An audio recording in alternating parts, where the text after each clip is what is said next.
everybody, this is Angela from State of Puzzling. In this video, I'd like to share with you a battery of tests that I do to test the strength of puzzle boxes, and I call these Angela's box tests. I'll put all of the details of this in the video description. There will also be a blog post back on the website for this. But I've pulled a couple of puzzles here to show you how I test for the strength and the integrity of puzzle boxes. So usually when I first get the puzzle, I've cataloged it in, I will take the top of the box off, and then I really look at how the box is made, and I'm really looking at the bottom of the box that's holding the actual puzzle. And I like to look at the corners inside of the box.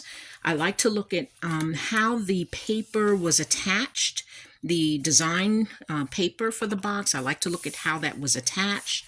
And I just do a visual inspection. And then I do my corner test. That corner test just involves me holding the corner of the box and then just seeing how strong that box is.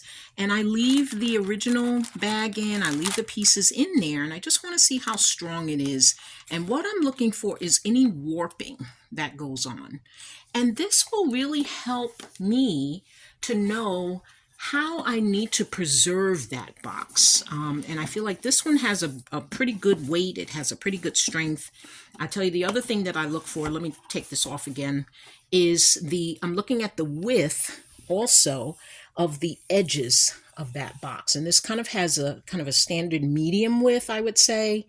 I'll put some of those measurements in the video description. But this one I think is really, really well done. And let me go on to the next one.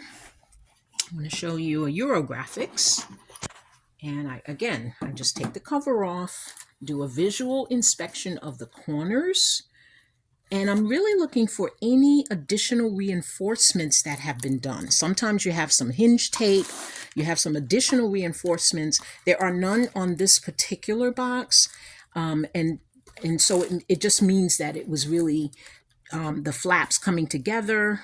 There's a fold in here, and then the design paper comes and seals that. So there's no additional reinforcements on the corner.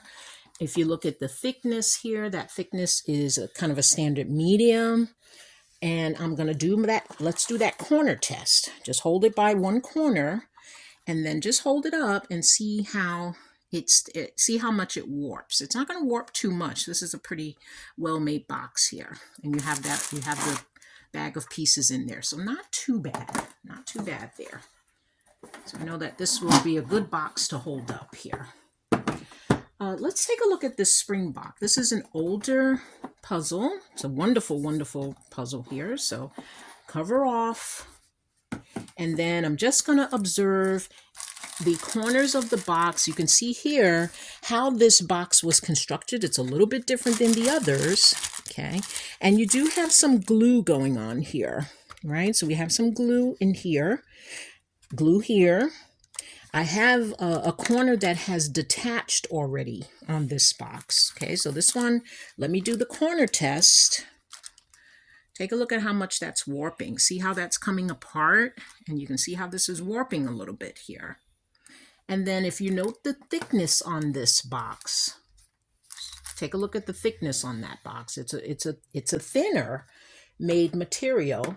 Let me compare it with the puzzle that we just looked at. If you take a look at the thickness here, compare the thickness here. So you can see that this is a thinner made box. And what that tells me is I just have to be more careful with it, okay? And it really goes to, again, we've talked about puzzle boxes, how it goes to the entire, quality of the puzzling experience. And so it just tells me I have to have a little more work to do. I will work to repair this corner, and then also reinforce this entire box. And I'll show that in another video. Okay, let's take a look at another puzzle. Okay, we have one from Gallison. Okay, now these are pretty strong boxes here as well. And you can see no additional reinforcements inside of the box. And you can see how this is put together. You do a puzzle test, puzzle corner test on that, which is pretty good.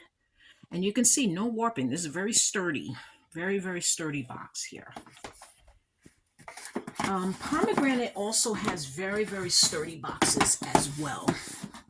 And these are some of my favorite boxes to work with. You can see the thickness.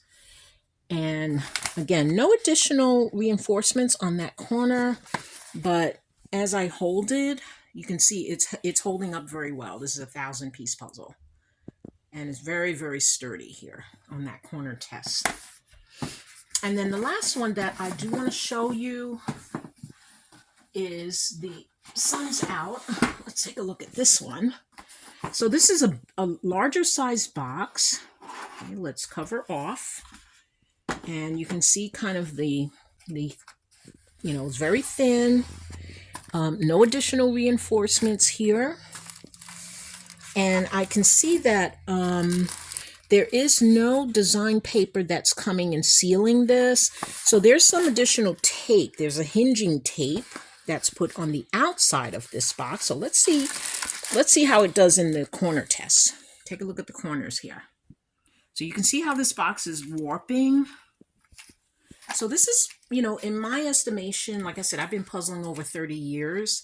After a while, this is going to be a box that you probably will have to do some repairing on. And so it will be something that I watch. And then, again, I will be very careful when handling this particular box. So folks, this is the Angela's box test. I have a couple of these tests that I do. Remember, when you're puzzling, you're dealing with a lot of manufacturers. You'll see a lot of different boxes. And this is a test that I really would suggest that you do just to see what you are working with, what your materials are, and how you need to preserve them over time. But thank you so much, guys, for viewing this video. I hope that this has been helpful. Goodbye for now. This is Angela from State of Puzzling. Happy puzzling, folks. Goodbye for now.